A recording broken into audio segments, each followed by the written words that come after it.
Good morning.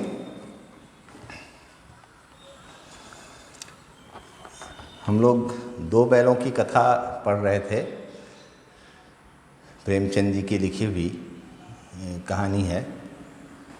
इसमें हमने कई बातों पर चर्चा की कि कैसे इस कहानी का आज़ादी की लड़ाई से संबंध था, कैसे पशुओं के बीच में आपसी सामंजस्य था, कैसे किसान और उसके पशु के बीच में प्रेम था, कैसे शोषण किया जाता है कमज़ोरों का। अनेक तथ्य हैं जिन पर हमने बातें की। जीवन में आज़ादी के लिए संघर्ष का क्या महत्व है, आज़ादी का क्या महत्व है, नीतियों का कैसे ध्यान रखा जाना चाहिए, स्त्रियों के प्रति क्या दृष्टिकोण है, इन सब बातों की हमने चर्चा की है। अब हम लोग इसके प्रश्न अभ्यास की ओर चलते हैं, तो और भी बातें जो हैं इनमें वो स्पष्ट होंगी। तो पहला प्रश्न है कि काजी हाउस में कैद पशुओं की हाजिरी क्यों ली जाती होगी। तो इस पर हमने बात किया था, मैंने बात किया था एक्चुअली, आपने तो सुना था।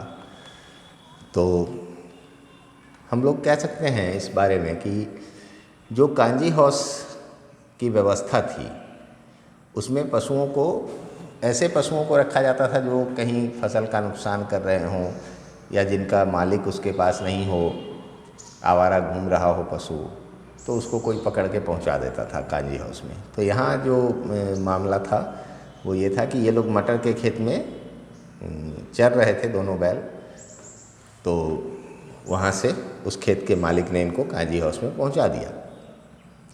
तो वहाँ की जो व्यवस्था थी वह यह थी कि वहाँ पशुओं के खाने का ध्यान बिल्कुल नहीं रखा जाता था, उनको पानी दिया जाता था केवल, जिसके कारण उनकी हालत बहुत ख़राब होती थी।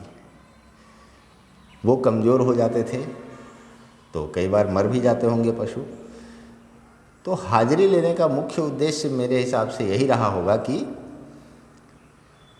वो जान सकें कि कहीं कोई पशु मर तो नहीं गया, कहीं कोई बीमार तो नहीं पड़ गया या मर गया या मरने वाला है।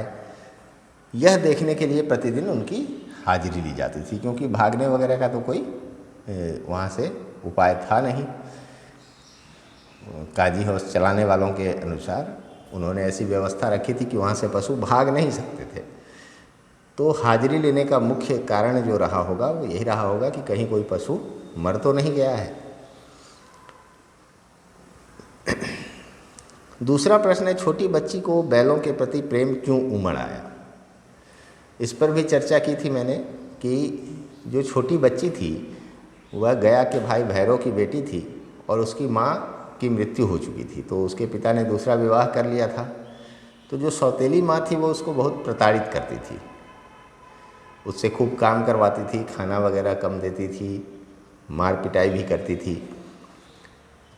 तो कमोवेश बैलों के साथ भी यही स्थिति थी गया के यहाँ। उनके साथ भी बड़ा दुर्व्यवहार हो रहा था, उनसे काम बहुत कराया जाता था, उनके खाने पीने का ध्यान नहीं रखा जाता था, उनकी पिटाई भी की जाती थी। तो ये इन कारणों से उस बच्ची का सहानुभूति उनके प्रति उमड़ आया। उसको लगा कि जैसी हालत मेरी है वैसी ही हालत इन बैलों की भी है।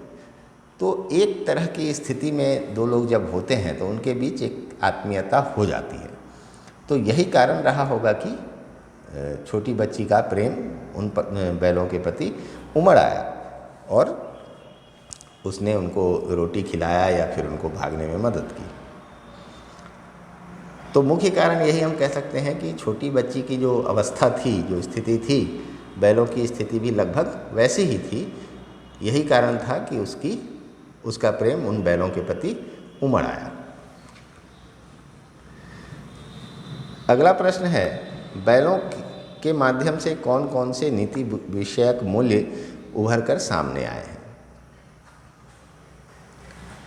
नीति विषयक मूल्य का मतलब हुआ कि कौन कौन सी ऐसी बातें हम उसमें से सीख सकते हैं जो नीतिगत हैं, नैतिकता की बातें हैं, यानी क्या हमें करना चाहिए अपने जीवन में।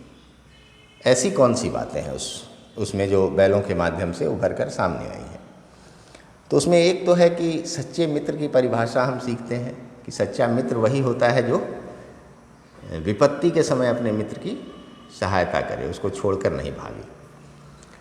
तो जैसा कि हमने देखा कि जब एक फंस जाता है तो दूसरा भी जानबूझकर पकड़ा जाता है। मटर के खेत में देखा हमने, या फिर कांजी हाउस में देखा, जब दीवार तोड़ देता है तो दूसरा जो उसका साथी है वो मोटी रस्सी से बंधा हुआ है और वह भाग नहीं सकता था, तो दूसरा बैल भी रुक जाता है, बाकी जीवों को भगा देता है, बाकी पशुओं को, और स्वयं वहीं रुक जाता है अपने मित्र के साथ।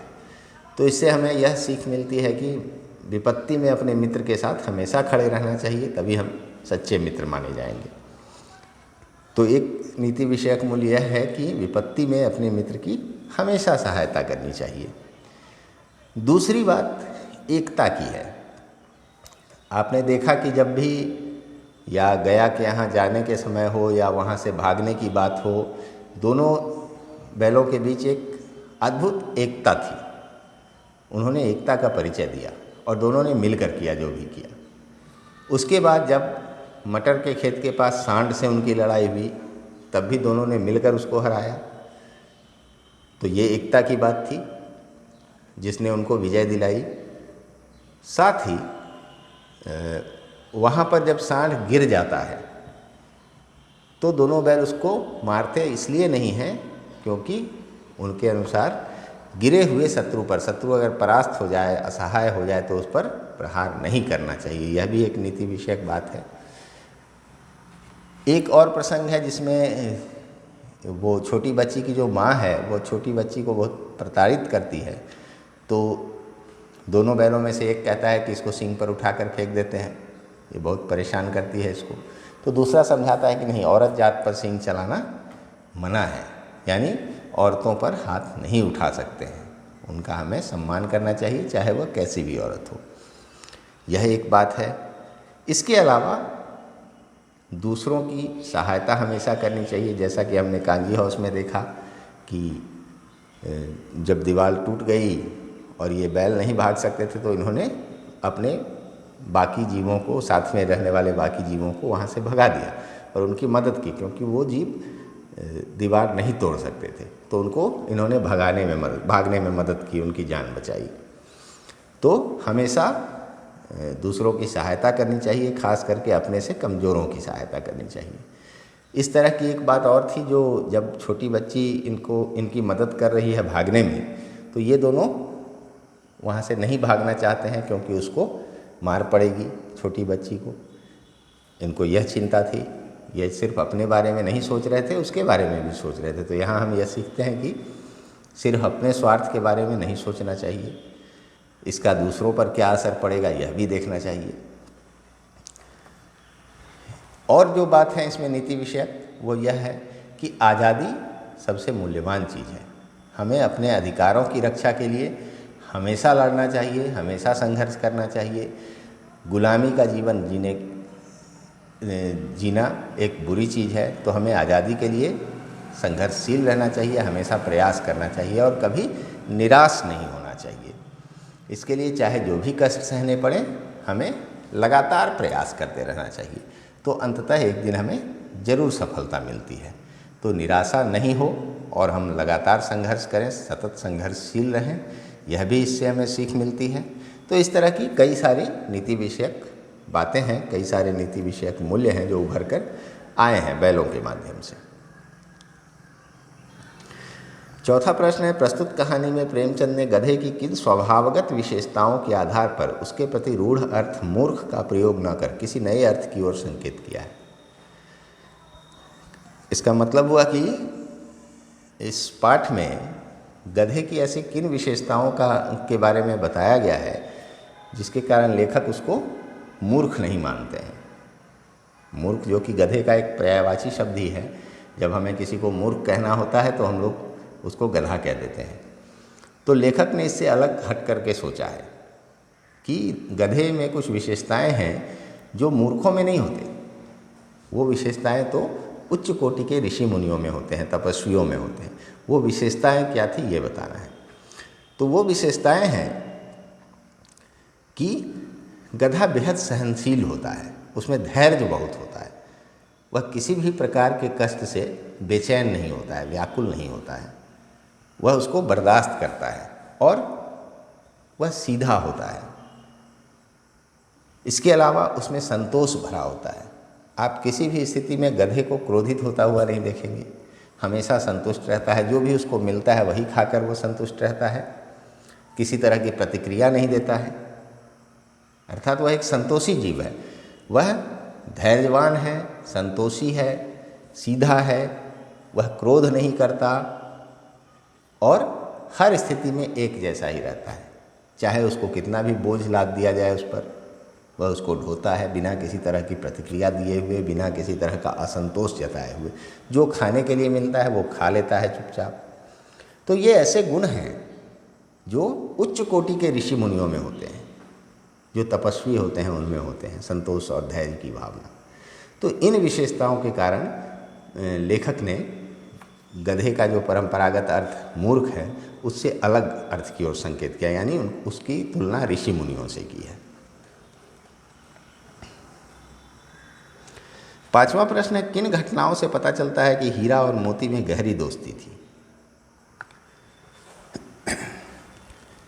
आप जब पाठ के शुरुआत से देखेंगे तो आप पाएंगे कि हीरा और मोती की गहरी दोस्ती का पता शुरू से ही चलता है। कैसे चलता है कि दोनों एक साथ ही खाना खाते थे और अगर एक का पेट भर गया और उसने नाक से मुंह हटा लिया तो दूसरा भी हटा लेता था।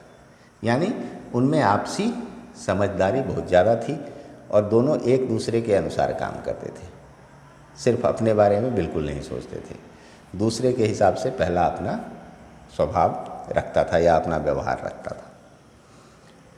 इसके अलावा जब भी वो गाड़ी में जोते जाते या हल में जोते जाते तो हमेशा एक कोशिश करता कि दूसरे को कम बोझ उठाना पड़े, ज़्यादा से ज़्यादा बोझ वो अपने कंधे पर लेने की कोशिश करता, ज़्यादा जोर वही लगाता, कोशिश करता कि अब मेरा जो मित्र है उसको कम से कम बोझ उठाना पड़े, कम से कम बल लगाना पड़े।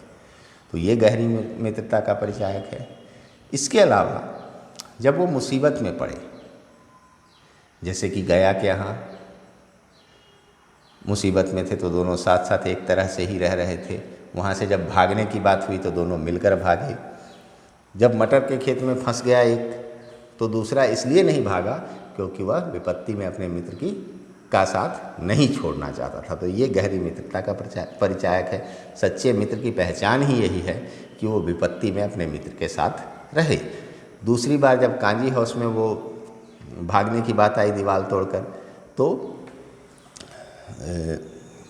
मोती पकड़ा गया था, रस्सी से बंधा हुआ था, तो हीरा नहीं भागा कि इसको अकेले छोड़कर कैसे भागा जाए।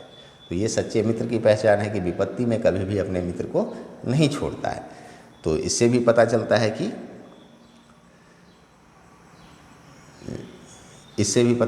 कि उनमें गहरी मित्रता थी। ये दीवार टूटने पर हीरा बंधा हुआ था, मोती भाग सकता था, और मटर के खेत में मोती फंसा हुआ था, हीरा भाग सकता था। लेकिन दोनों ने दो जगहों पर एक जैसा ही व्यवहार किया कि अपने मित्र को छोड़कर नहीं भागा।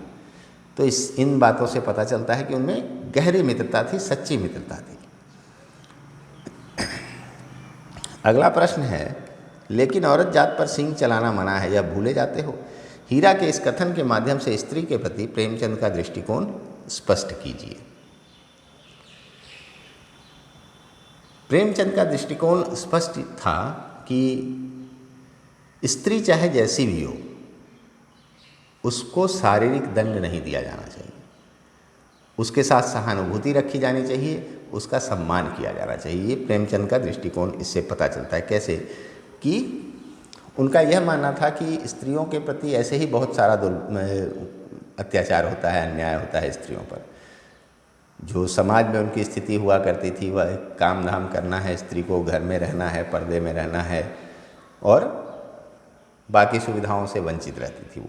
तो ऐसे ही वो कष्ट में होती थी। तो ऐसे में अगर वह कुछ गलत भी कर रही है तो उनके प्रति सहानुभूति रखी जानी चाहिए, उनके प्रति सम्मान दिखाया जाना चाहिए। ये प्रेमचंद का दृष्टिकोण था और उनको किसी भी स्थिति में शारीरिक दंड नहीं दिया जाना चाहिए। ये इस बात से पता चलता है, क्योंकि वह तो अपनी बेटी, जो सौतेली बेटी थी, उस पर बहुत अत्याचार कर रही थी, फिर भी यहाँ बैल के माध्यम से ये कहा गया कि सींग नहीं चलाना है औरतों पर। तो हम इससे यह समझ सकते हैं कि प्रेमचंद के दृष्टिकोण में स्त्रियाँ सहानुभूति की पात्र थी, सम्मान की पात्र थी, और उनको शारीरिक दंड देने के पक्षधर वो नहीं थे।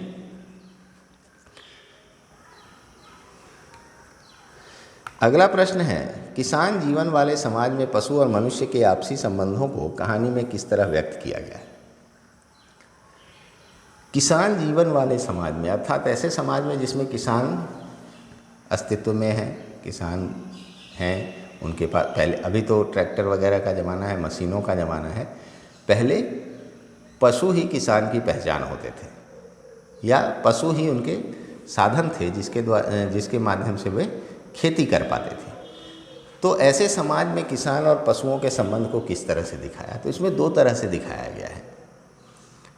पहला उदाहरण झूरी का है, जो अपने बैलों से बेहद प्यार करता था, उनका खूब ध्यान रखता था, उनको खूब प्रेम से खिलाता पिलाता था, और बदले में पशु भी उसको उतना ही प्रेम देते थे, उतनी ही वफादारी दिखाते थे, उसके हर काम को करते थे, बिना किसी तरह के रुकावट के, बिना किसी तरह की प्रतिक्रिया दिए।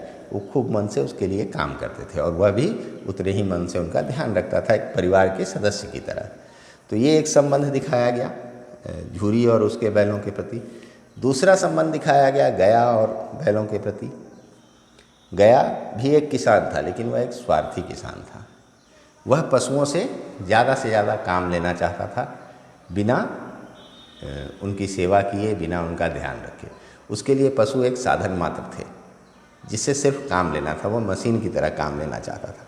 तो ये दो तरह के संबंध इसमें दिखाए गए हैं किसान और पशुओं के बीच में।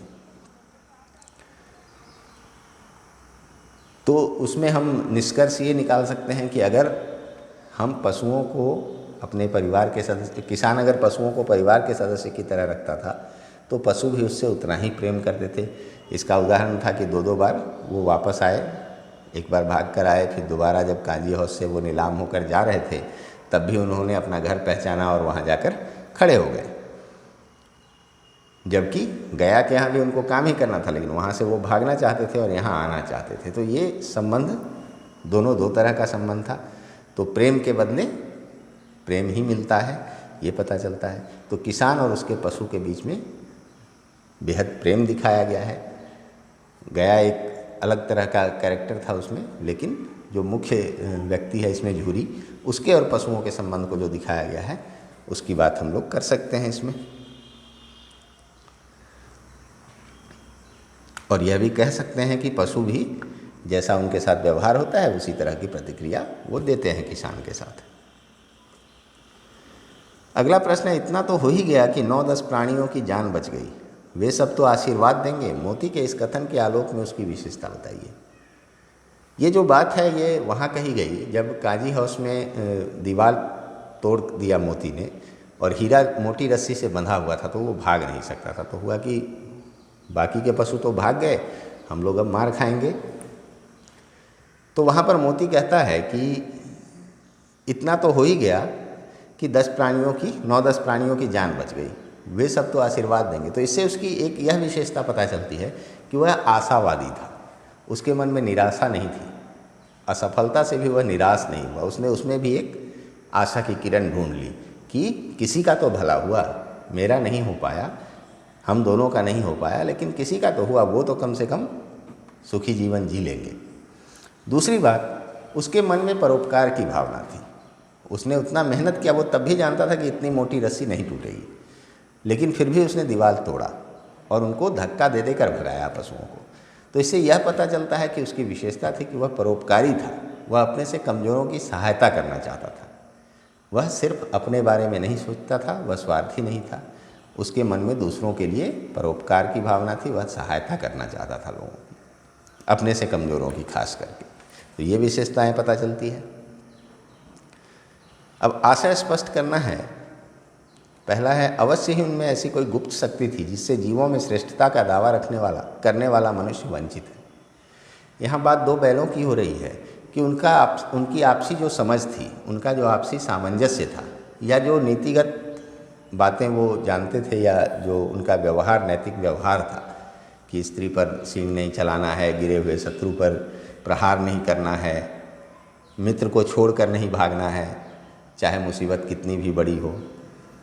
तो इन चीज़ों के आलोक में यहाँ लेखक कह रहे हैं कि जीवों में श्रेष्ठता का दावा करने वाला मनुष्य को जीवों में सबसे श्रेष्ठ माना गया है, क्योंकि वह सोच सकता है, उसके पास दिमाग है, उसके पास भाषा है, वह बोलता है, अपनी बात बोलकर समझा पाता है, लिखकर समझा पाता है, इसलिए उसको श्रेष्ठ माना जाता है। लेकिन यहाँ जो बैलों का व्यवहार दिखाया गया, जो बैलों के बीच सामंजस्य दिखाया गया, जो एकता दिखाई गई, जो नैतिकता दिखाई गई है, इससे यह श्रेष्ठ जीव मनुष्य भी वंचित है, जो इतनी खूबियों के बावजूद अपने स्वार्थ में लिप्त है, अपने स्वार्थ के लिए दूसरों का नुकसान करने से नहीं चूकता है।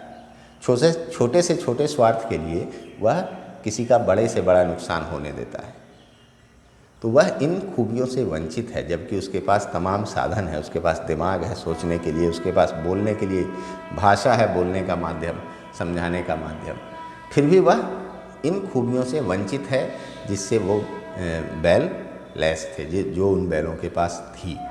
बैलों में नैतिकता थी, बैलों में विचार था, बैलों में आपसी सामंजस्य था, समझदारी थी, धैर्य था, प्रेम था। लेकिन मनुष्य अपने स्वार्थ के लिए इन सब चीज़ों को भूल जाता है, अपने प्रगाढ़ से प्रगाढ़ मित्र को भी धोखा दे देता है स्वार्थ के लिए, जो कि वह जानवर होते हुए भी नहीं कर रहे थे। इसीलिए कहा गया कि उनमें ऐसी कोई गुप्त शक्ति थी जिससे कि श्रेष्ठ जीव मनुष्य वंचित है। तो इसका आशय यही था। दूसरा है, उस एक रोटी से उनकी भूख तो क्या शांत होती, पर दोनों के हृदय को मानो भोजन मिल गया। यह घटना है वहाँ गया के यहाँ, जब छोटी बच्ची इनको एक एक रोटी लाकर खिलाती है रात में। तो यहाँ लेखक कहते हैं कि उस एक रोटी से उनकी भूख तो क्या शांत होती, भूख कैसे शांत होती उतने बड़े बैल को, लेकिन उनके हृदय को मानो भोजन मिल गया। हृदय को भोजन मिलने का मतलब हुआ मन को संतोष मिलना। जो प्रेम और सहानुभूति इस छोटी बच्ची ने दिखाया इनको एक रोटी खिलाकर, उससे इनका मन तृप्त हो गया, इनका हृदय तृप्त हो गया। यहाँ यह आशय है कहने का, क्योंकि वो उस समय दुखी थे, उनको भोजन से ज़्यादा प्रेम की आवश्यकता थी, सहानुभूति की आवश्यकता थी। जो उस छोटी बच्ची से मिला वह रोटी तो बस एक माध्यम था, क्योंकि उस बच्ची के पास जो साधन था, जितनी क्षमता थी उतना उसने किया, लेकिन उसके साथ जो उसका प्रेम और सहानुभूति थी वह बहुत महत्वपूर्ण था। तो यहाँ लेखक का कहना यह है कि उस एक रोटी से उनकी भूख नहीं मिटती, लेकिन उनके मन को संतोष मिला। उस प्रेम और सहानुभूति को पाकर उनका मन संतुष्ट हो गया। 10वां प्रश्न है, गया ने हीरा मोती दोनों बार सूखा भूसा खाने को दिया, क्योंकि वह हीरा मोती के व्यवहार से बेहद दुखी था, क्योंकि इन लोगों ने उसको बहुत तंग किया था आते समय। आगे है रचना और अभिव्यक्ति।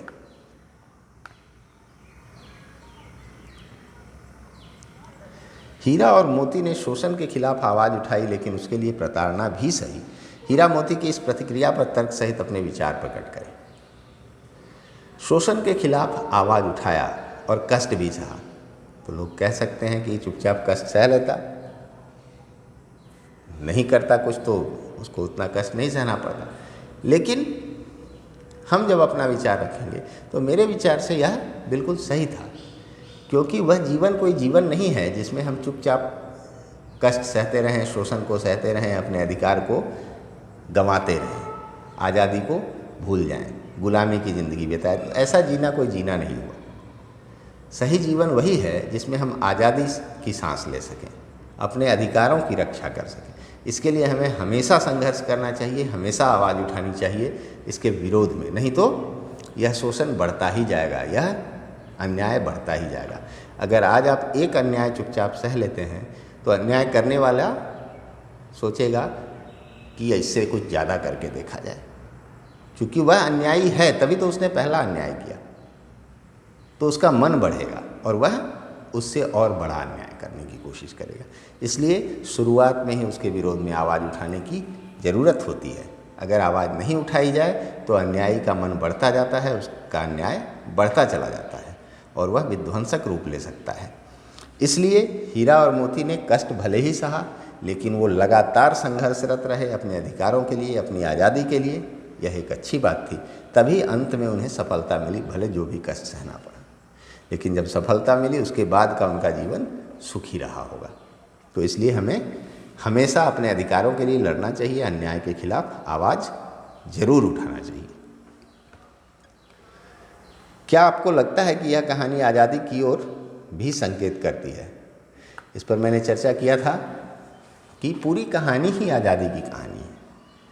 उस दौरान जितनी भी रचनाएं होती थी उसमें कहीं ना कहीं आज़ादी की कसक होती थी, क्योंकि भारत गुलाम था और भारतीयों पर अंग्रेज बहुत तरह से जुल्म कर रहे थे। तो ऐसे में जो लेखक, जो साहित्यकार थे, उनके मन में भी यह कसक होती ही थी और यह उनकी रचनाओं में दिखती थी। इस कहानी में भी लगातार आज़ादी की ही लड़ाई की बात है, वो चाहे गया से हो या काजी हौस से हो।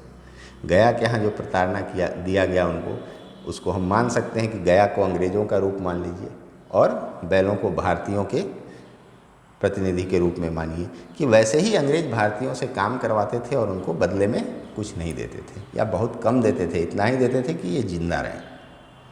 तो इस तरह की प्रताड़ना भारतीयों के साथ खूब हो रही थी। इसको लेखक ने इस रूप में दिखाया है जो बैलों के साथ हो रहा था। दूसरी बार जब कांजी हाउस में वो बंद होते हैं तब भी वहाँ की व्यवस्था भी अंग्रेज के जेलों के समान थी, जिसमें खाने पीने को नाम मात्र दिया। आपने सुना होगा काला पानी में भेज दिया जाता था लोगों को, वहाँ उनसे खूब काम करवाया जाता था और खाने पीने के लिए बस जीने के लायक दिया जाता था। या किसी भी जेल में उनसे खूब काम करवाया जाता था, कोल्हू घुमाया जाता था जिससे तेल निकाला जाता है। जिस काम को बैल करते हैं वो आदमियों से करवाया जाता था जेलों में। आपने वो कविता पढ़ी होगी, कोकिल बोलो तो, उसमें है कि मैं चक्की कोल्हू घुमाता हूँ। तो ये सब काम उस समय अंग्रेज करवाते थे। तो जो काम जानवरों से करवाने लायक था वो भी इंसानों से करवाते थे, इस तरह की प्रताड़ना देते थे। तो इस चीज़ को लेखक ने यहाँ बैलों के माध्यम से दिखाया है कि कैसे उन पशुओं पर अत्याचार किया जा रहा है और कैसे वो आज़ादी के लिए लगातार लड़ रहे हैं। वैसे ही भारतीय भी लड़ रहे थे, काफ़ी सारे भारतीय लड़ रहे थे, सब नहीं लड़ रहे थे लेकिन काफ़ी लोग लड़ रहे थे।